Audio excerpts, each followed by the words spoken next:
Walang gamot ang kamatayan, may lunas ang karamdaman. Ray Herbal Food Supplement. Dito ka tatagal. Ay herbal na mabisa. Lady Combater, 49 years old, Binggawan, Iloilo. Meron akong cervical cancer. Nalaman nung last March 2009. Nag-spotting ako 6 months simula nung October 2008. Tapos nung March 2009 ko na lang napacheck up. Pagpunta ko sa doktor, kay Doktora Tendencia sa Calino, tinignan niya. Tapos sabi niya magpa-ultrasound. Tapos tapos ng ultrasound ko, yun na meron talaga akong bukol sa cervix. Tapos sinabi ng doktor ko na magpa-biopsy daw ako. Tapos nung April, binayopsy ako. Yun ang result, carcinoma.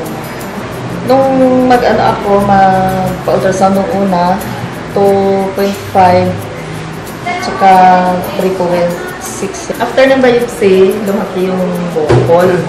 Nagpunta ako sa oncologist na doktor. Yung in-examine uli ako, sinabi sa akin na kumalat na. Yung naramdaman ko sa katawan ko, yung parang lagi akong hinihingal. Pag lumakad ako, hinihingal ako. Tapos, yung parang lagi na lang ako inaantok. Parang gusto kong mahiga lang talaga. Nagspaspating ako, 6 months. Araw-araw yun. Na-schedule ako ni Dr. Liwag na radiation dito sa Maynila. Radiation, tapos napakin. Dito, lumuwas ako ng Maynila para magpa-radiation. Pero hindi ako nagpa-radiation. Kasi narinig ko yung Ray Herbal. Nalaman ko doon sa kumpare ng kapatid ko na gumaling din sa Ray Herbal.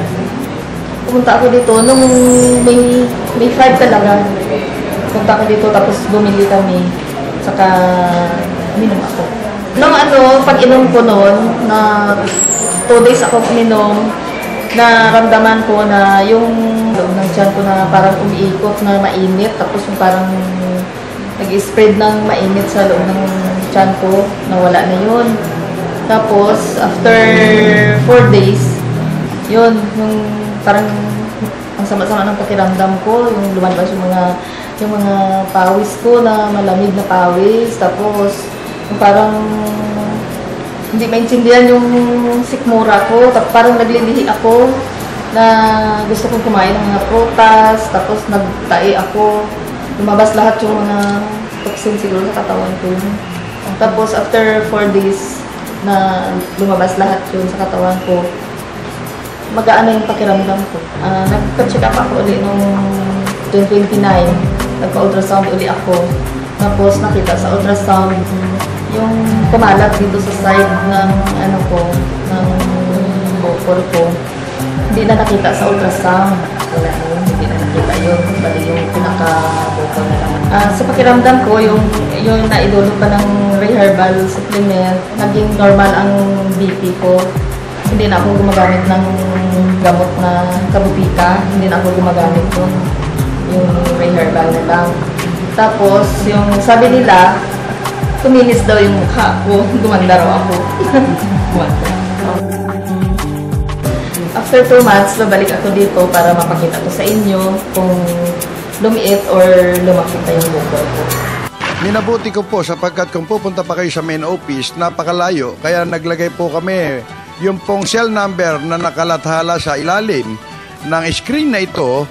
Pwede po kayong makipag-ugnayan at ito po ay sinasabi ko at pinatotohanan, ito po ay authorized distributor ng Abanyong Lingkod mula pa noon at magpakailan pa man.